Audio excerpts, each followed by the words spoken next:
ത്രിയേക ദൈവത്തിൻ്റെ സ്തുതി. കർത്താവിൻ്റെ പരിശുദ്ധ തിരുനാമം മഹത്വപ്പെടുമാറാകട്ടെ.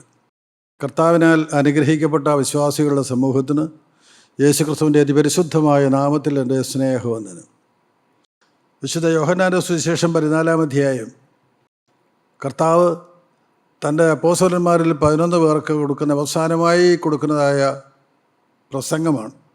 അതിൻ്റെ 1-ാം വാക്യത്തിൽ നാം ഇപ്രകാരം വായിക്കുന്നു: നിങ്ങളുടെ ഹൃദയം കലങ്ങിപ്പോകരുത്, ദൈവത്തിൽ വിശ്വസിപ്പീൻ, എന്നിലും വിശ്വസിപ്പീൻ. ഹൃദയം കലങ്ങുന്നത് അവിശ്വാസം വരുമ്പോഴാണ്. വിശ്വാസികളുടെ ഹൃദയം എപ്പോഴും സമാധാനപരമായിരിക്കും. ഒരാവലാതിയുമില്ല, ഒരങ്കലാപ്പുമില്ല, ഒരു ഭയവുമില്ല. ഭയം വരുന്നത് സാത്താൻ്റെ സാമീപ്യത്തിലാണ്. നിങ്ങളുടെ ഹൃദയം കലങ്ങിപ്പോകരുതേ എന്ന് കർത്താവ് വളരെ വ്യക്തമായി തന്നെ അപ്പോസ്തലന്മാരോട് പറഞ്ഞു. നിങ്ങൾ വലിയ പരീക്ഷയെ നേരിടാൻ പോവുകയാണ്. ഇനി അങ്ങോട്ട് കർത്താവ് ക്രൂശിക്കപ്പെടുകയാണ്, അപ്പോസ്തലന്മാരെല്ലാം ഒറ്റപ്പെടുകയാണ്. ഇതെല്ലാം കർത്താവിന് അറിയാം. അതുകൊണ്ടാണ് കർത്താവ് പറഞ്ഞത്, നിങ്ങളുടെ ഹൃദയം കലങ്ങിപ്പോകരുത്, ദൈവത്തിൽ വിശ്വസിപ്പീൻ, എന്നിലും വിശ്വസിപ്പീൻ.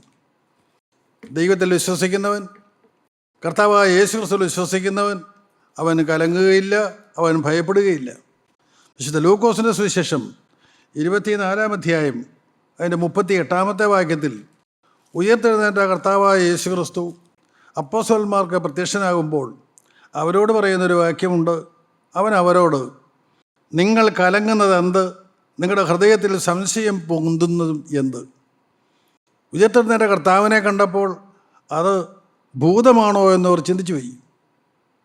ഭയപ്പാട് കൊണ്ടാണ്, അവിടെ ഹൃദയം കലങ്ങിപ്പോയതുകൊണ്ടാണ്. അതുകൊണ്ടാണ് കർത്താവോട് പറഞ്ഞത്, നിങ്ങൾ കലങ്ങുന്നത് എന്ത്? നിങ്ങളുടെ ഹൃദയത്തിൽ സംശയം പൊങ്ങുന്നതുമെന്ത്? ഒരു വിശ്വാസിയുടെ ജീവിതത്തിൽ സംശയമില്ല. ഒരു വിശ്വാസി എപ്പോഴും ദൃഢചിത്തനാണ്. അവൻ്റെ മുഖം കർത്താവിൻ്റെ മുഖത്താണ്. അവനെപ്പോഴും കർത്താവിലാണ് നോട്ടം, കർത്താവിലാണല്ലോ ആശ്രയം. ദൈവത്തിന് സ്തോത്രം.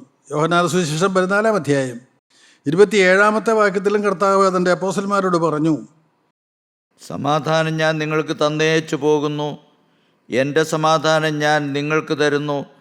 ലോകം തരുന്നത് പോലെ അല്ല ഞാൻ നിങ്ങൾക്ക് തരുന്നത്. നിങ്ങളുടെ ഹൃദയം കലങ്ങരുത്, ഭ്രമിക്കുകയുമരുത്. സമാധാനത്താൽ ഞാൻ നിങ്ങളുടെ ഹൃദയങ്ങളെ നിറയ്ക്കുകയാണ്. പിന്നെ നിങ്ങളുടെ ഹൃദയം കലങ്ങേണ്ട കാര്യമില്ല. എൻ്റെ വചനം ഞാൻ നിങ്ങളിൽ നിറച്ചിരിക്കുകയാണ്. നിങ്ങളുടെ ഹൃദയം കലങ്ങരുത്, ഭ്രമിക്കുകയും അരുത്. നിങ്ങൾ ഒരു കാരണവശാലും ഭയപ്പെടേണ്ട കാര്യമില്ല. കർത്താവ് അവർക്ക് മുന്നറിയിപ്പുകൾ കൊടുത്തതാണ്. എന്നാൽ വിശുദ്ധ ലൂക്കോസിൻ്റെ സുവിശേഷം 10-ാം അധ്യായം 41-ാം വാക്യത്തിൽ നാം വായിക്കുന്നു: കർത്താവ് അവളോട്, മാർത്തയേ മാർത്തയേ, നീ പലതിനെ ചൊല്ലി വിചാരപ്പെട്ടും മനം കലങ്ങിയുമിരിക്കുന്നു. എന്നാൽ അല്പമേ വേണ്ടൂ, അല്ല ഒന്നു മതി. മറിയ നല്ല അംശം തിരഞ്ഞെടുത്തിരിക്കുന്നു, അതാരും അവളോട് അപഹരിക്കുകയുമില്ല. ബേഥാന്യയിലെ ആ ഭവനത്തിലേക്ക് യേശുവിനെ ആദ്യമായി സ്വീകരിക്കുന്നത് മാർത്തയാണ്. മാർത്ത ആ ഭവനത്തിലെ മൂത്ത സഹോദരിയാണ്.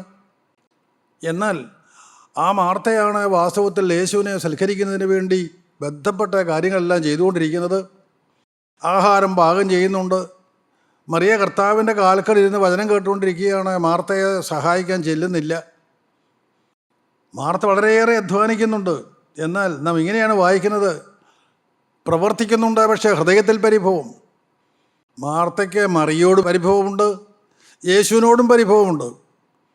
എന്നാൽ ആ ഹൃദയം കണ്ടുകൊണ്ട് കർത്താവായ യേശു, മാർത്തയെ മാർത്തയെ, നീ പലതിനെ ചൊല്ലി വിചാരപ്പെട്ടും മനം കലങ്ങിയിരിക്കുന്നു. നിൻ്റെ ഹൃദയം ഭിന്നിച്ചു പോകേണ്ടതല്ല, നിൻ്റെ ഹൃദയം മറ്റെങ്ങോട്ടും പോകേണ്ടതല്ല. സ്തോത്രം. നിങ്ങൾക്ക് ആർക്കെല്ലാവരും മനസ്സിലാവും, ദൈവം തന്ന മനുഷ്യ ഹൃദയം അത് ഈ ഭൂമിയിലെ ജോലി ചെയ്യുന്നതിനുള്ളതല്ല. ഈ ഭൂമിയിലെ ഒരു കാര്യങ്ങൾക്കും ആ ഹൃദയം വേണ്ട. ആഹാര കാര്യങ്ങൾക്കോ പാനീയ കാര്യങ്ങൾക്കോ വസ്ത്രത്തിനോ ഈ ലോകത്തിലെ ഉപജീവന ചിന്തകൾക്കോ ആ ഹൃദയത്തിൻ്റെ ആവശ്യമില്ല. ഇത് സൃഷ്ടാവായ ദൈവത്തിന് നല്ലതുപോലെ അറിയാം. നീ എന്തിനാണ് നിൻ്റെ ഹൃദയം കലക്കുന്നത്? നീ ബന്ധപ്പെട്ട് അധ്വാനിക്കുന്നുണ്ട്, ശരിയാണ്. പക്ഷേ നിൻ്റെ ഹൃദയം അതിലേക്ക് പോകുന്നത് എന്തിനാണ്? നിൻ്റെ ഹൃദയം ഏകാഗ്രമായിരിക്കുന്നില്ലല്ലോ. മാർത്തയെ മാർത്തയെ, നീ പലതിനെ ചൊല്ലി വിചാരപ്പെട്ടും മനം കലങ്ങിയിരിക്കുന്നു.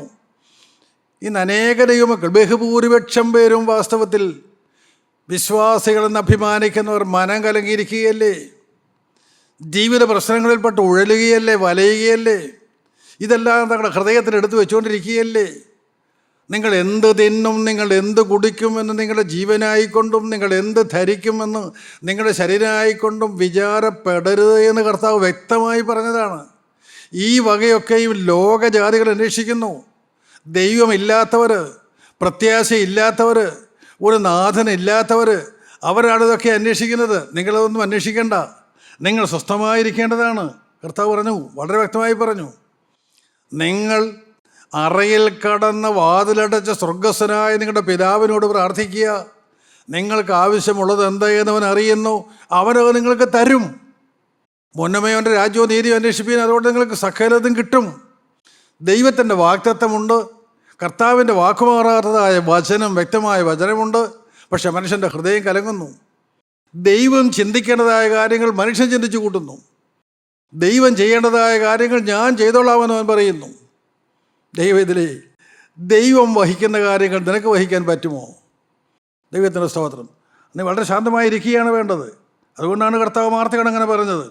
എബ്രായ ലേഖനം 3-ാം അധ്യായം 12-ാമത്തെ വാക്യത്തിൽ അപ്പോസ്തലനായ പൗലോസ് എബ്രായ വിശ്വാസികളെ ഇപ്രകാരം ഓർപ്പിക്കും: സഹോദരന്മാരെ, ജീവനുള്ള ദൈവത്തെ ത്യജിച്ചു കളയാതിരിക്കേണ്ടതിന് അവിശ്വാസമുള്ള ദുഷ്ടഹൃദയം നിങ്ങളിൽ ആർക്കും ഉണ്ടാകാതിരിപ്പാൻ നോക്കുവീൻ. അവിശ്വാസമുള്ള ദുഷ്ടഹൃദയം, അവിശ്വാസമുള്ള ഹൃദയം ദുഷ്ടൻ ഇടം കൊടുത്തു പോയ ഹൃദയമാണ്. ഈ ദുഷ്ടൻ ഇടം കിട്ടാൻ കാരണം എന്താണ്?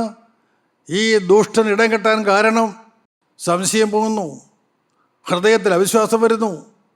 അവിടെ വാസ്തവത്തിൽ എന്താണ് സംഭവിക്കുന്നത്? ജീവനുള്ള ദൈവത്തെ ത്യജിച്ച് കളയുകയാണ്. ആരാണ് ഈ ദൈവം? ഈ നിത്യനായ ദൈവം, പരിശുദ്ധനായ ദൈവം, സർവജ്ഞാനിയായ ദൈവം, സർവ്വവ്യാപിയായ ദൈവം, സർവശക്തനായ ദൈവം. ആ ദൈവത്തെ ത്യജിച്ച് കളയുന്നതാണ് അവിശ്വാസം. ദൈവത്തിൻ്റെ സ്തോത്രം. എന്ത് ഭയാനകമാണത്! അത് കർത്താവിന് വളരെ വ്യക്തമായിട്ടറിയാം. എബ്രായർ കർത്താവ് അതാണ് പറയുന്നത്. ജീവനുള്ള ദൈവത്തെ ത്യജിച്ച് കളയാതിരിക്കേണ്ടതിന് അവിശ്വാസമുള്ള ദുഷ്ടഹൃദയം നിങ്ങൾ ഉണ്ടാകരുത്. അവിശ്വാസം വരുന്നുവെന്ന് പറഞ്ഞാൽ ദൈവത്തെ ത്യജിച്ച് കളഞ്ഞു, ദൈവത്തെ അവൻ തള്ളിക്കളയുന്നു. പ്രിയപ്പെട്ടവരെ, ഭയാനകമായ പാവമായി ഇത് മാറുന്നു. എബ്രായ ലേഖനം 12-ാം അധ്യായം 1-ാമത്തെ വാക്യത്തിൽ അപ്പോസ്തലൻ ഇപ്രകാരമാണ് പറയുന്നത്: ആകയാൽ നാമും സാക്ഷികളുടെ ഇത്ര വലിയൊരു സമൂഹം നമുക്ക് ചുറ്റും നിൽക്കുന്നതുകൊണ്ട് സകല ഭാരവും മുറുകെ പറ്റുന്ന പാപവും വിട്ട് നമുക്ക് മുമ്പിൽ വച്ചിരിക്കുന്ന ഓട്ടം സ്ഥിരതയോടെ ഓടുക. നമുക്കെല്ലാം മുമ്പിലൊരു ഓട്ടമുണ്ട്. നാം എല്ലാവരും ഓട്ടക്കളത്തിലാണ്. നമുക്ക് ചുറ്റും വലിയൊരു സാക്ഷികളുടെ സമൂഹമുണ്ട്. ഹാബേൽ മുതലുള്ള ലക്ഷോപലക്ഷം വിശ്വാസികൾ നമുക്ക് ചുറ്റും നിൽക്കുകയാണ്. ആകയാൽ നാമും സാക്ഷികളുടെ ഇത്ര വലിയൊരു സമൂഹം നമുക്ക് ചുറ്റും നിൽക്കുന്നത് കൊണ്ട് ഹാബേൽ മുതലുള്ള വിശുദ്ധന്മാർ നമുക്ക് ചുറ്റും നിൽക്കുന്നത് കണ്ടുകൊണ്ട് അപ്പോസ്തലൻ പറയുകയാണ്. അതുകൊണ്ട് നാം എങ്ങനെയാണ് ഓടേണ്ടത്? നാം എല്ലാം ഓട്ടക്കളത്തിലാണ്. നമുക്കെല്ലാം ലക്ഷ്യം ഒന്നാണ്. നാം എല്ലാം ഒരു ലക്ഷ്യത്തിൽ എത്തേണ്ടവരാണ്. ഒരൊറ്റ ചിന്തയോടെ നാം പോകേണ്ടതാണ്. ഏകാഗ്ര ഹൃദയത്തോടെ നാം പോകേണ്ടതാണ്. നമ്മുടെ മനസ്സ് കലങ്ങാൻ പാടുള്ളതല്ല. സഹോദരന്മാരെ, അപ്പോസ്തലൻ ഇങ്ങനെയാണ് ഓർപ്പിക്കുന്നത്: ആകയാൽ നാമും സാക്ഷിയുടെ ഇത്ര വലിയൊരു സമൂഹം നമുക്ക് ചുറ്റും നിൽക്കുന്നത് കൊണ്ട് സകല ഭാരവും മുറുകെ പറ്റുന്ന പാപവും വിട്ട് നമുക്ക് മുമ്പിൽ വെച്ചിരിക്കുന്ന ഓട്ടം സ്ഥിരതയോടെ ഓടുക. ഈ ഓട്ടം ഓടി തുടങ്ങിയ അനേകരുണ്ട്. പക്ഷേ പലരും വീണുപോയി. എന്തുകൊണ്ട് വീണുപോയി? അവർ മനുഷ്യരില്ലാഞ്ഞിട്ടല്ല, അവർക്ക് ദൈവം ശക്തി കൊടുക്കാഞ്ഞിട്ടല്ല. സകല ഭാരവും മുറുകെ പറ്റുന്ന പാപവും ഭാരവുമായി അവരോടുന്നു. പാപം ജീവിതത്തിലുണ്ട്. അതിന് തുല്യമായി ദൈവം കാണുകയാണ് ഭാരങ്ങൾ, ആകുല ചിന്തകൾ, മാനുഷിക ചിന്തകൾ. പ്രിയപ്പെട്ടവരെ, അത് നമുക്ക് വലുതായി തോന്നുന്നത് എന്തുകൊണ്ടാണെന്നറിയാമോ? ഇന്ന് ദൈവത്തിൽ നിന്ന് അകന്നു മാറുന്നത് കൊണ്ടാണ്. ദൈവത്തിന് ഇതൊന്നും അസാധ്യമല്ല. ദൈവത്തിന് അസാധ്യമായി ആരൊന്നും ഇല്ലല്ലോ, നിങ്ങൾക്കറിയാമല്ലോ. എന്നാൽ മനുഷ്യൻ ദൈവത്തിൽ നിന്ന് അകന്നു മാറുമ്പോഴാണ് അവനിതെല്ലാം ഏറ്റെടുക്കുന്നത്, ഇതെല്ലാം ഭാരമായി അവന് തോന്നുന്നത്. സകല ഭാരവും മുറുകെ പറ്റുന്ന പാപവും വിട്ട് നമുക്ക് മുമ്പിൽ വെച്ചിരിക്കുന്ന ഓട്ടം സ്ഥിരതയോടെ ഓടുക. അപ്പോസ്തലനായ പൗലോസ് എബ്രായ വിശ്വാസികളെ ഓർപ്പിച്ചു. വിശുദ്ധ ലൂക്കോസിന്റെ സുവിശേഷം 10-ാം അധ്യായം അതിൻ്റെ 1-ാമത്തെ വാക്യം നാം വായിക്കുമ്പോൾ കർത്താവ് 12 അപ്പോസ്തലന്മാരെ കൂടാതെ വേറെ 70 അറിയിപ്പുകാരെ നിയമിച്ചു നാം കാണുന്നു. കർത്താവിന് 12 അപ്പോസ്തലന്മാരുണ്ട്. എന്നാൽ അത് കൂടാതെ 70 അറിയിപ്പുകാരെ കർത്താവ് നിയമിച്ചതായി നാം വായിക്കുന്നുണ്ട്. താൻ പോകുവാനുള്ള സ്ഥലങ്ങളിലേക്ക് തനിക്ക് മുൻപായി അവരെ ഈരണ്ടായി അയച്ചു. കർത്താവ് 70 അറിയിപ്പുകാരെ തിരഞ്ഞെടുത്തു. അവരെ ഈരണ്ടായി അയച്ചു. നമുക്ക് 10-ാം അധ്യായത്തിൻ്റെ 3-ാമത്തെ വാക്യം വായിച്ച് കേൾക്കാം. പോകുവീൻ, ചെന്നായ്ക്കളുടെ നടുവിൽ കുഞ്ഞാടുകളെ പോലെ ഞാൻ നിങ്ങളെ അയക്കുന്നു. എങ്ങനെയാണ് കർത്താവരെ അയക്കുന്നത്? കർത്താവ് തിരഞ്ഞെടുത്തവരാണോ? ആവശ്യമായ സകല കൃപയും ശക്തിയും അവർക്ക് കൊടുത്തിട്ടുണ്ട്. ചെന്നായ്ക്കളുടെ നടുവിൽ കുഞ്ഞാടുകളെ പോലെ ഞാൻ നിങ്ങളെ അയക്കുന്നു. പ്രിയപ്പെട്ടവർ, ചെന്നായ്ക്കളുടെ മുൻപിൽ എങ്ങനെ ഒരു കുഞ്ഞാട് സമാധാനത്തോടെ നിൽക്കും? സ്തോത്രം. ഇത് മാനുഷിക ബുദ്ധിക്ക് മനസ്സിലാക്കാൻ പ്രയാസമാണ്. ചുറ്റും ചെന്നായ്ക്കളാണ്, കടിച്ചു കയറുവാൻ നിൽക്കുന്ന ചെന്നായ്ക്കളാണ്. എന്നാൽ ആ ചെന്നായ്ക്കളുടെ നടുവിൽ ഒരു കുഞ്ഞാടിനെ പോലെ ഞാൻ നിങ്ങളെ അയക്കുന്നു. കർത്താവ് പറഞ്ഞു. സമാധാനത്താൽ അവരെ നിറച്ച് അവരെ പറഞ്ഞയച്ചു. അതിൻ്റെ 5-6 വാക്യങ്ങൾ നമുക്ക് വായിച്ച് കേൾക്കാം. ഏത് വീട്ടിലെങ്കിലും ചെന്നാൽ ഈ വീടിന് സമാധാനമെന്ന് ആദ്യം പറവീൻ. അവിടെ ഒരു സമാധാനപുത്രനുണ്ടെങ്കിൽ നിങ്ങളുടെ സമാധാനം അവന്മേൽ വസിക്കും. ഇല്ലെന്ന് വരികിലോ നിങ്ങളിലേക്ക് മടങ്ങിപ്പോരും. നിങ്ങൾ ഏത് വീട്ടിൽ ചെന്നാലും കർത്താവ് പറഞ്ഞയക്കുന്ന ആ 70 അറിയിപ്പുകാരിൽ അവരെ 2 പേരെ ഓരോ വീടുകളിലേക്ക് അയക്കുമ്പോൾ, ഓരോ സ്ഥലങ്ങളിലേക്ക് അയക്കുമ്പോൾ കർത്താവ് പറഞ്ഞു, നിങ്ങൾ ഏത് വീട്ടിൽ ചെന്നാലും അതെങ്ങനെയുള്ള വീടാണ്, ആരുടെ വീടാണ് ഒന്നും അറിയണ്ട. നിങ്ങളൊരു വീട്ടിൽ ചെല്ലുമ്പോൾ ആദ്യമായി ആ വീടിന് സമാധാനമെന്ന് പറവീൻ. കാരണം അവരെ സമാധാനത്താൽ നിറച്ചാണ് അയച്ചിരിക്കുന്നത്. എത്ര വീട്ടിൽ ചെന്നാലും സമാധാനം കൊടുക്കുവാൻ തക്കവണ്ണം സമാധാനത്താൽ നിറച്ചാണ് അവരെ അയച്ചിരിക്കുന്നത്. നിങ്ങൾ സമാധാനം എന്ന് പറവീൻ. എന്നാൽ ആ വീട്ടിലൊരു സമാധാനപുത്രനുണ്ടെങ്കിൽ നിങ്ങൾ പറയുന്ന സമാധാനം അവൻ്റെ മേലിരിക്കും, അത് ആ ഭവനത്തിന് മേലിരിക്കും. ഇല്ലെന്ന് വരികിലോ ആ സമാധാനം തിരികെ പോരും. വചനത്തിലെ സമാധാനം ജീവനുള്ള സമാധാനമാണ്. അത് പകരുന്ന സമാധാനമാണ്. അത് സ്വീകരിപ്പാൻ മനസ്സില്ലായെങ്കിൽ ആ സമാധാനം തിരികെ പോരുന്നതാണ്. സ്തോത്രം. എത്ര വലിയ അർത്ഥഗാംഭീര്യമുള്ളതാണ് വചനങ്ങൾ. ദൈവത്തിൻ്റെ സ്തോത്രം. അങ്ങനെ കർത്താവരെ പറഞ്ഞയച്ചു. വിശുദ്ധ യോഹന്നാന്റെ സുവിശേഷം 14-ാം അധ്യായം അതിൻ്റെ 27-ാമത്തെ വാക്യം വായിച്ചത് നിങ്ങൾക്കറിയാം. നിങ്ങളുടെ ഹൃദയം കലങ്കരുത്, ഭ്രമിക്കുകയുമരുത്. ഏതെല്ലാം പ്രതികൂലങ്ങൾ വന്നാലും നിങ്ങളുടെ ഹൃദയം കലങ്കരുതേ, ഭ്രമിക്കുകയുമരുത്. കർത്താവർക്ക് മുന്നറിയിപ്പ് കൊടുത്തു വിട്ടു. ഇനി 10-ാം അധ്യായത്തിൻ്റെ ലൂക്കോസിന്റെ സുവിശേഷം 10-ാം അധ്യായം അതിൻ്റെ 17-ാമത്തെ വാക്യം വായിക്കാം. ആ 70 പേർ സന്തോഷത്തോടെ മടങ്ങി വന്നു. അവർ സമാധാനത്തോടെ മടങ്ങി വന്നു. അവർ വലിയ സന്തോഷത്തോടെ മടങ്ങി വന്നു. എന്താണ് കാരണം എന്നറിയാമോ? കർത്താവ് ഓരോ വീട്ടിലും പോയി സുവിശേഷം പറയുവാനാണ് അവരെ അയച്ചത്, സമാധാനം കൊടുക്കാനാണ് അവരെ പറഞ്ഞയച്ചത്. എന്നാൽ അവർ സന്തോഷത്തോടെ മടങ്ങി വന്നിട്ട് അവർ പറയുന്നതെന്നറിയാമോ? കർത്താവേ, നിന്റെ നാമത്തിൽ ഭൂതങ്ങളും ഞങ്ങൾക്ക് കീഴടങ്ങുന്നു എന്ന് പറഞ്ഞു. അത് കർത്താവ് പറഞ്ഞയക്കുമ്പോൾ അക്കാര്യം അവരോട് പറഞ്ഞിരുന്നില്ല. ഭൂതങ്ങൾ നിങ്ങൾക്ക് കീഴടങ്ങുമെന്ന് പറഞ്ഞിരുന്നില്ല. എന്നാൽ അവരത് അനുഭവിച്ചു. അവരുടെ കണ്ണാലെ അവരത് കണ്ടു. യേശുവിൻ്റെ നാമത്തിൽ ഭൂതങ്ങളും പുറത്താകുന്നു.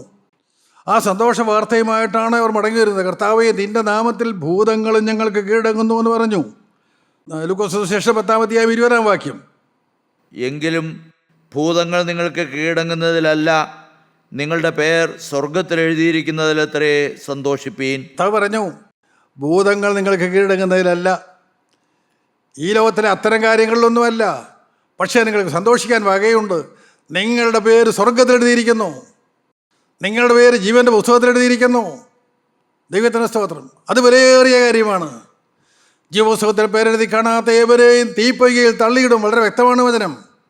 പ്രിയപ്പെട്ടവർ, ജീവപുസ്തകത്തിൽ പേരുള്ളവർക്ക് മാത്രമേ സ്വർഗത്തിൽ സ്ഥാനമുള്ളൂ. അത് മാഞ്ഞു പോകരുത്. അത് നിർബന്ധമുള്ള കാര്യമാണ്. അവിശ്വാസം ഒരു മനുഷ്യൻ്റെ ഹൃദയത്തിലേക്ക് വന്നാൽ ജീവപുസ്തകത്തിൽ നിന്ന് പേര് മാഞ്ഞു പോകും. അവിശ്വാസം പാപമാണ്. ഹൃദയത്തിൽ നിന്ന് ദൈവം പോകും. ജീവനുള്ള ദൈവത്തെ അവൻ ത്യജിച്ച് കളയുകയാണ്. അവന് സംശയം വരുമ്പോൾ അവൻ ദുഷ്ടന് ഇടം കൊടുത്തിരിക്കുകയാണ്. അവൻ്റെ ഹൃദയത്തിലേക്ക് ദുഷ്ടൻ കയറുകയാണ്. ഇതെല്ലാം കർത്താവ് വളരെ വ്യക്തമായി അവർക്ക് പറഞ്ഞു കൊടുത്തതാണ്.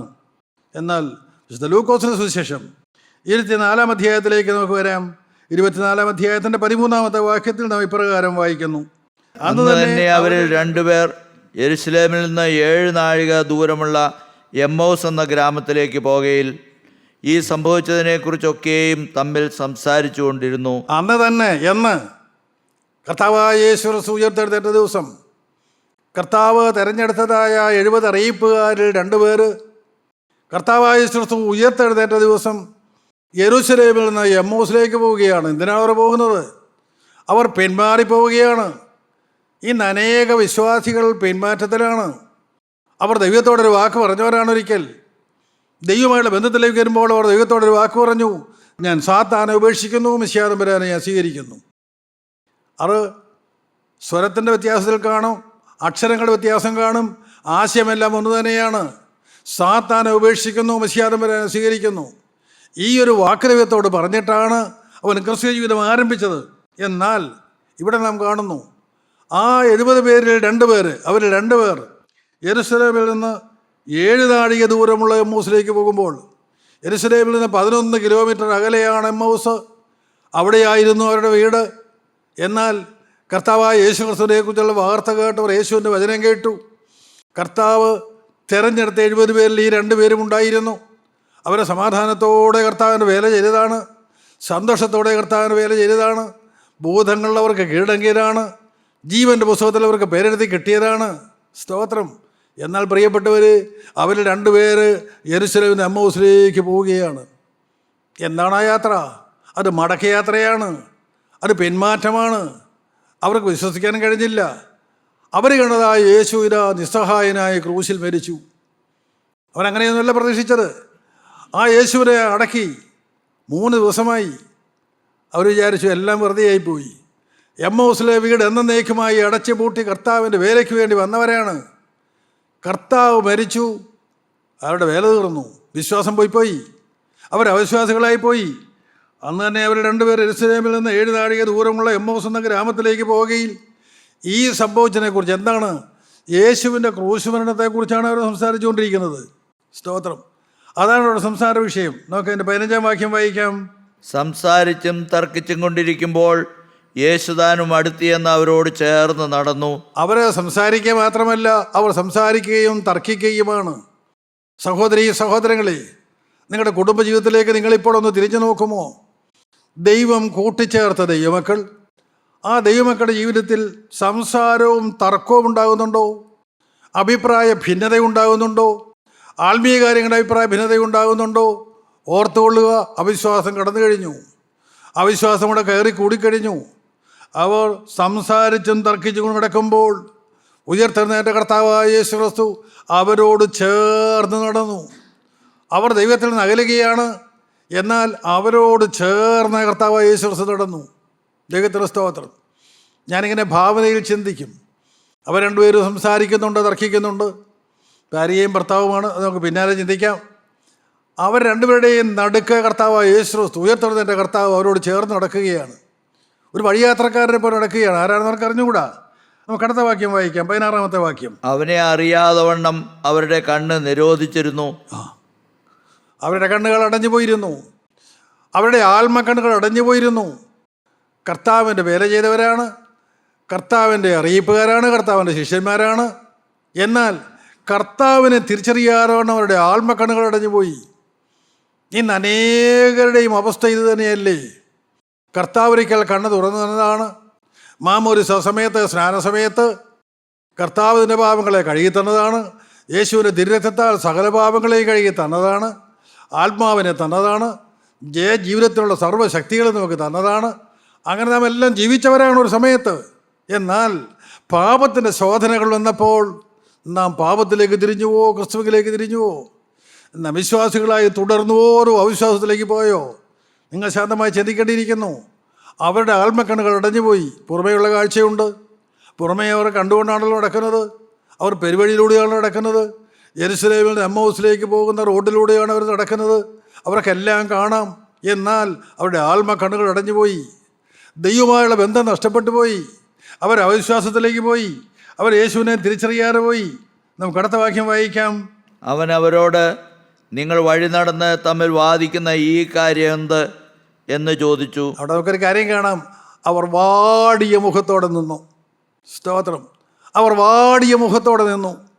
എന്തുകൊണ്ടാണ് മുഖത്തിന് വാട്ടം വരുന്നത്? പ്രത്യാശ പോയി പ്രിയപ്പെട്ടവരെ. ദൈവിക സാന്നിധ്യം പോയി. ദൈവാത്മാവിൽ നിന്നും വിട്ടുമാറിപ്പോയി. അവർ നിരാശയോടെ മടങ്ങുകയാണ്. അവർ വാടിയ മുഖത്തോടെ നിൽക്കുകയാണ്.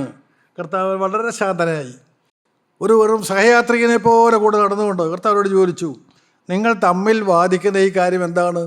അവർ തമ്മിൽ വാദിക്കുകയാണ്. അവർ തർക്കിക്കുന്നുണ്ട്, അവർ വാദിക്കുന്നുണ്ട്. ഭാര്യയും ഭർത്താവുമാണ്, പക്ഷേ അവർ തർക്കിക്കുകയും വാദിക്കുകയും ചെയ്തു. നിങ്ങൾ എന്താണ് ഈ വാദിക്കുന്നത്? കർത്താവ് ചോദിച്ചു. 18-ാം വാക്യം നമുക്ക് വായിക്കാം. ക്ലയോപ്പാവ് എന്നു പേരുള്ളവൻ യെരുശലേമിലെ പരദേശികളിൽ നീ മാത്രം ഈ നാളുകളിൽ അവിടെ സംഭവിച്ച കാര്യം അറിയാതിരിക്കുന്നുവോ എന്ന് ഉത്തരം പറഞ്ഞു. ഞങ്ങളെ സംസാരിക്കുന്ന കാര്യം നീ മാത്രമേ അറിയാതിരിക്കുന്നുള്ളൂ. യെരുശലേമിലെ പരദേശികൾ നീയല്ലേ, ഈ കാര്യം എല്ലാവർക്കും അറിയാവുന്ന കാര്യമല്ലേ. എന്താണത്? ആ രണ്ടുപേർ ആരൊക്കെയാണ്? ഒരാളുടെ പേര് പറഞ്ഞിട്ടുണ്ട്, ക്ലയോപ്പാവ്. മറ്റേയാളുടെ പേര് പറഞ്ഞിട്ടില്ല. മറ്റേയാൾ ക്ലയോപ്പാവിൻ്റെ ഭാര്യയാണ്. യോഹന്നാന്റെ സുവിശേഷം 19-ാം അധ്യായം 25-ാമത്തെ വാക്യം വായിക്കുമ്പോൾ അവിടെ നമുക്ക് കാണാം, ക്ലയോപ്പാവിൻ്റെ ഭാര്യ മറിയ യേശുവിനെ ക്രൂശിനരികിൽ നിൽപ്പുണ്ട്. ക്രൂശിൻ്റെ അരികിൽ വരെ നിന്നവരാണ് ആ ശിഷ്യന്മാർ. ദൈവത്തിന് സ്തോത്രം. എന്നാൽ യേശു മരിച്ചു, യേശുവിനെ അടക്കി കഴിഞ്ഞപ്പോൾ വിശ്വാസം പോയി, സംശയമായി, പ്രത്യാശ പോയി. അവരിന്ന് മടങ്ങിപ്പോവുകയാണ്, ക്ലയോപ്പാവും ഭാര്യ മറിയയും. അവർ 19-ാം വാക്യം വായിക്കാം. ഏത് എന്ന് അവൻ അവരോട് ചോദിച്ചതിന് അവർ അവനോട് പറഞ്ഞത്, ദൈവത്തിനും സകല ജനത്തിനും മുമ്പാകെ പ്രവൃത്തിയിലും വാക്കിലും ശക്തിയുള്ള പ്രവാചകനായിരുന്ന നസ്രായനായ യേശുവിനെ കുറിച്ചുള്ളത് തന്നെ. സ്തോത്രം. അവർ പറഞ്ഞു, പ്രവൃത്തിയിലും വാക്കിലും ശക്തിയുള്ള പ്രവാചകനായിരുന്ന നസ്രായനായ യേശുവിനെ കുറിച്ചാണ് ഞങ്ങൾ സംസാരിക്കുന്നത്. അവൻ പ്രവാചകനായിരുന്നു. അവൻ പ്രവൃത്തിയിലും വാക്കിലും ശക്തിയുള്ളവനായിരുന്നു. അവൻ പറയുന്നത് പോലെ പ്രവർത്തിക്കുന്നവനായിരുന്നു. അവൻ പ്രവർത്തിക്കുന്നതിനെ പറയുന്നവനായിരുന്നു. അവനൊരു പ്രവാചകനായിരുന്നു. അവരുടെ കാഴ്ചപ്പാടതാണ്. ആ യേശുവിനെ കുറിച്ചാണ് ഞങ്ങൾ പറയുന്നത്. 20-ാമത്തെ വാക്യം വായിക്കാം. നമ്മുടെ മഹാപുരോഹിതന്മാരും പ്രമാണികളും അവനെ മരണവിധിക്ക് ഏൽപ്പിച്ചു ക്രൂശിച്ചു. അവനൊരു പ്രവാചകനാണെന്ന് ഞങ്ങൾക്കറിയാമായിരുന്നു. പക്ഷേ മഹാപുരോഹിതന്മാരും പ്രമാണികളും അവനെ ക്രൂശിച്ചു. 21-ാം വാക്യം. ഞങ്ങളോ അവൻ ഇസ്രായേലിനെ വീണ്ടെടുപ്പാനുള്ളവനെന്ന് ആശിച്ചിരുന്നു. അവൻ ഇസ്രായേലിനെ വീണ്ടെടുപ്പാനുള്ളവനെന്ന് ആശിച്ചിരുന്നു. ഇസ്രായേൽ ഇത് റോമൻ ഗവൺമെൻറ് കീഴിൽ അടിമത്തം അനുഭവിക്കുന്നവരായിരുന്നു. റോമൻ കൈസറുടെ കീഴിൽ അടിമത്തത്തിൽ ഞെരിഞ്ഞമരുന്നവരായിരുന്നു ജനം. ആ ജനത്തിനൊരു സ്വാതന്ത്ര്യം ഇവൻ കൊടുക്കുമെന്ന്, നസ്രായനായ യേശു കൊടുക്കുമെന്ന് ഞങ്ങൾ ആശിച്ചിരുന്നു. അവൻ രാജാവായി വരുമെന്നും അവനൊരു പുതിയ രാജ്യം സ്ഥാപിക്കുമെന്ന് ഞങ്ങൾ പ്രത്യാശിച്ചിരുന്നു. എന്നാൽ ഒന്നും സംഭവിച്ചില്ല. അവൻ ഞങ്ങളെ വീണ്ടെടുക്കുമെന്ന്, റോമൻ ഗവൺമെൻറ്റിൻ്റെ അടിമത്തത്തിൽ നിന്ന് ഞങ്ങളെ വീണ്ടെടുക്കുമെന്ന്, ഒരു രാജാവായി അവൻ വാഴുമെന്ന്, അന്ന് അവൻ്റെ ചുറ്റും ഞങ്ങൾക്കും ഞങ്ങൾക്കും ഭരിക്കാമായിരുന്നു എന്നൊക്കെ പ്രതീക്ഷിച്ചായിരുന്നു. ഈ ലോക ചിന്തകൾ അവരെ നിറച്ചിരുന്നു. ഈ ലോകത്തിൽ വലിയവരാകാമെന്നുള്ള ചിന്തയാണ് അവരെ നടത്തിയിരുന്നത്. ഞങ്ങളങ്ങനെ പലതും ആശിച്ചിരുന്നു. എന്നാൽ ഞങ്ങളുടെ ആശയെല്ലാം പോയി. 22-23 വാക്യങ്ങളിൽ നാം ഇപ്രകാരം വായിക്കുന്നു. ഞങ്ങളുടെ കൂട്ടത്തിൽ ചില സ്ത്രീകൾ രാവിലെ കല്ലറയ്ക്കൽ പോയി അവൻ്റെ ശരീരം കാണാതെ മടങ്ങി വന്ന് അവൻ ജീവിച്ചിരിക്കുന്നു എന്ന് പറഞ്ഞ ദൂതന്മാരുടെ ദർശനം കണ്ടു എന്ന് പറഞ്ഞ് ഞങ്ങളെ ഭ്രമിപ്പിച്ചു. ഇന്ന് രാവിലെ ഒരു സംഭവം ഉണ്ടായി. ഞങ്ങളിൽപ്പെട്ട ചില സ്ത്രീകൾ കല്ലറയ്ക്കലേക്ക് പോയി. അവർ കല്ലറയ്ക്കൽ ചെന്നു. അവിടെ ചെന്നപ്പോൾ യേശുവിൻ്റെ ശരീരം അവിടെ ഇല്ല. കല്ലറയിലെ യേശുവിൻ്റെ ശരീരമില്ല. അവൻ ഉയർത്തെഴുന്നേറ്റു എന്ന് പറഞ്ഞ് ഞങ്ങളെ അവൻ ഭ്രമിപ്പിച്ചു. യേശു ഉയർത്തെഴുന്നേറ്റു എന്ന് കേട്ടാൽ ഭ്രമിക്കുന്നത് ആരാണ്? ദൈവത്തിന് സ്തോത്രം. പ്രിയപ്പെട്ടവരെ, ഗൗരവമൊരു കാര്യമാണ്. യേശു ഉയർത്തെഴുന്നേറ്റു എന്ന വാക്ക് കേൾക്കുമ്പോൾ വാസ്തവത്തിൽ സന്തോഷിക്കുകയല്ലേ വേണ്ടത്? അവൻ കല്ലറയിൽ തീർന്നില്ല, അവൻ ഉയർത്തെഴുന്നേറ്റു എന്ന് വ്യക്തമായി ചില സ്ത്രീകൾ ഞങ്ങളോട് എന്ന് പറഞ്ഞപ്പോൾ ഞങ്ങൾ ഭ്രമിച്ചു പോയി എന്നാണ് പറയുന്നത്. എന്താണ് ഭ്രമിക്കാൻ കാരണം? അകത്ത് സാത്താനാണ് കിടന്നിരിക്കുന്നത്. അകത്ത് ശത്രുവാണ് കിടന്നിരിക്കുന്നത്. അവിശ്വാസമാണ് വന്നുപോയിരിക്കുന്നത്. മത്തായിയുടെ സുവിശേഷം 2-ാം അധ്യായം 1 മുതലുള്ള വാക്യങ്ങൾ നാം വായിക്കുമ്പോൾ, ബെത്ലഹേമിൽ കർത്താവായ യേശു ക്രിസ്തു ജനിച്ച് കിടക്കുമ്പോൾ കിഴക്കുന്ന വിദ്വാൻമാർ, നമുക്കത് വായിച്ച് കേൾക്കാം. മത്തായിയുടെ സുവിശേഷം 2-ാം അധ്യായം 1 മുതലുള്ള വാക്യങ്ങൾ. ഹെരോദാ രാജാവിൻ്റെ കാലത്ത് യേശു യഹൂദ്യയിലെ ബെത്ലഹേമിൽ ജനിച്ച ശേഷം കിഴക്ക് നിന്ന് വിദ്വാൻമാർ യെരുശലേമിലെത്തി, യഹൂദന്മാരുടെ രാജാവായി പിറന്നവൻ എവിടെ? ഞങ്ങളവൻ്റെ നക്ഷത്രം കിഴക്ക് കണ്ടു, അവനെ നമസ്കരിപ്പാൻ വന്നിരിക്കുന്നു എന്ന് പറഞ്ഞു. ഹെരോദാ രാജാവ് അത് കേട്ടിട്ട് അവനും യെരുശലേമൊക്കെയും ഭ്രമിച്ചു. ദൈവത്തിന് സ്തോത്രം. ബെത്ലഹേമിലേക്ക് യേശു കുഞ്ഞാൻ ജനിച്ചത് അറിഞ്ഞുകൊണ്ട് കിഴക്ക് നിന്ന് വിദ്വാൻമാർ നക്ഷത്രം കണ്ട് രാജാക്കന്മാരുടെ രാജാവായി ഒരുവൻ പിറന്നിരിക്കുന്നു തിരിച്ചറിഞ്ഞുകൊണ്ട് വന്ന് കാണുവാനും അവനെ നമസ്കരിപ്പാനും ആരാധിപ്പാനും വേണ്ടി കിഴക്ക് നിന്ന് വിദ്വാൻമാർ അവരെ ചിന്തിച്ചു, രാജാക്കന്മാരുടെ രാജാവ്, യഹൂദന്മാരുടെ രാജാവ്, അത് രാജകൊട്ടാരത്തിലായിരിക്കുമല്ലോ പിറക്കുന്നത്. അതുകൊണ്ട് അവർ ഹെരോദാവിൻ്റെ കൊട്ടാരത്തിൽ കയറിയത്. യഹൂദന്മാരുടെ രാജാവായി പിറന്നവർ എവിടെ എന്ന് ഹെരോദാവിനോട് ചോദിച്ചു. ഹെരോദാവിൻ്റെ മനോഭാവം എന്തായിരുന്നു നിങ്ങൾക്ക് മനസ്സിലായല്ലോ. ഇവിടെ ഞാനാണ് രാജാവ്, ഇവിടെ വേറെ രാജാവൊന്നുമില്ല, ഇവിടെ വേറെ രാജാവൊന്നും ജനിച്ചിട്ടില്ല, ഇവിടെ ഞാനാണ് രാജാവ്, യഹൂദന്മാരുടെ രാജാവ് ഞാനാണ്. പ്രിയപ്പെട്ടവർ, ഒരു സ്വയത്തിൽ നിറഞ്ഞു നിൽക്കുകയായിരുന്നു ഹെരോദാവ്. എന്നാൽ യഹൂദന്മാരുടെ രാജാവായി ഒരുവൻ പിറന്നിരിക്കുന്നു, ഞങ്ങളവൻ്റെ നക്ഷത്രം കിഴക്ക് കണ്ട് അവനെ നമസ്കരിപ്പാൻ വന്നിരിക്കുന്നുവെന്ന് വിദ്വാൻമാർ, വാനശാസ്ത്രജ്ഞന്മാർ വ്യക്തമായി പറഞ്ഞു കഴിഞ്ഞപ്പോൾ ഹെരോദാവ് രാജാവ് അത് കേട്ടിട്ട് അവനും യെരൂശലേമൊക്കെയും ഭ്രമിച്ചു. യഹൂദന്മാരുടെ രാജാവായി മറ്റൊരുവൻ പിറന്നിരിക്കുന്നുവെന്ന വാർത്ത കേട്ടപ്പോൾ ഹെരോദാവ് മാത്രമല്ല, ഹെരോദാവ് ഭരിക്കുന്ന ജനങ്ങളും ഭ്രമിച്ചു. എന്തുകൊണ്ടെന്നറിയാമോ? അവിടെ ആരുടെ ഹൃദയത്തിൽ ദൈവമില്ല, അവർക്ക് ദൈവസ്നേഹമില്ല, അവർ വിശ്വാസികളല്ല, അവർ അവിശ്വാസികളാണ്, ദുഷ്ടന് ഹൃദയത്തിൽ ഇടം കൊടുത്തവരാണ്. അതുകൊണ്ടാണ് അവർ ഭ്രമിച്ചു പോയത്. വളരെ വ്യക്തമാണ്. നമുക്ക് ലൂക്കോസിന്റെ സുവിശേഷം 24-ാം അധ്യായം അതിൻ്റെ 25-ാമത്തെ വാക്യം വായിക്കാം. അവൻ അവരോട്, അയ്യോ ബുദ്ധിഹീനരെ, പ്രവാചകന്മാർ പറഞ്ഞിരിക്കുന്നത് എല്ലാം വിശ്വസിക്കാത്ത മന്ദബുദ്ധികളെ. സ്തോത്രം. അത്രയും കേട്ട് കഴിഞ്ഞപ്പോൾ കർത്താവ് അവരോട് ഇടപെടുകയാണ്. എന്താണ് പറയുന്നത്? എന്താണ് വിളിക്കുന്നത്? അയ്യോ ബുദ്ധിഹീനരെ, പ്രവാചകന്മാർ പറഞ്ഞിരിക്കുന്നതെല്ലാം വിശ്വസിക്കാത്ത മന്ദബുദ്ധികളെ. ദൈവത്തിൻ്റെ സ്തോത്രം. പ്രിയപ്പെട്ടവർ, ഇപ്പോൾ ഞാൻ ദൈവസന്നിധിയിലാണ്. ദൈവം നമ്മെ കണ്ടുകൊണ്ടിരിക്കുന്നു, ദൈവം നമ്മെ നോക്കിക്കൊണ്ടിരിക്കുന്നു, നമ്മുടെ ഹൃദയം കണ്ടുകൊണ്ടിരിക്കുന്നു, നമ്മുടെ ഹൃദയത്തിലേക്ക് ദൈവത്തിൻ്റെ വചനം വന്നുകൊണ്ടിരിക്കുന്നു. കർത്താവ് നമ്മളെ എന്താണ് ഇപ്പോൾ വിളിക്കുന്നത്? മന്ദബുദ്ധികളെ എന്നാണോ? പ്രവാചകന്മാർ പറഞ്ഞിരിക്കുന്നതെല്ലാം വിശ്വസിക്കാത്ത മന്ദബുദ്ധികളെ എന്ന് കർത്താവ് വിളിക്കുന്നുണ്ടോ? നിങ്ങൾ ബുദ്ധിഹീനരാണെന്ന് പറയുന്നുണ്ടോ? നമുക്ക് നമ്മെ തന്നെ താഴ്ത്താം. കർത്താവേ, അതിപരിശുദ്ധനായ ദൈവമേ, നിൻ്റെ സന്നിധിയെ ഞങ്ങളെ തന്നെ താഴ്ത്തുന്നു. ഞങ്ങളുടെ ഒന്നുമില്ലായ്മ ഞങ്ങൾ സമ്മതിക്കുന്നു.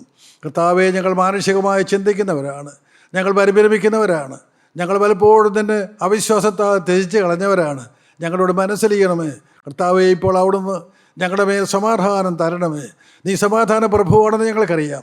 സമാധാനത്താൽ ഞങ്ങളെ നിറയ്ക്കണമേ, എല്ലാവരെയും അനുഗ്രഹിക്കണമേ.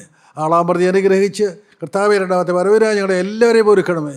മാനവും മഹത്വം ഇവിടുന്ന് എടുക്കണമേ. യേശു ക്രിസ്തുവിൻ്റെ അതിപരിശുദ്ധ നാമത്തിൽ തന്നെ.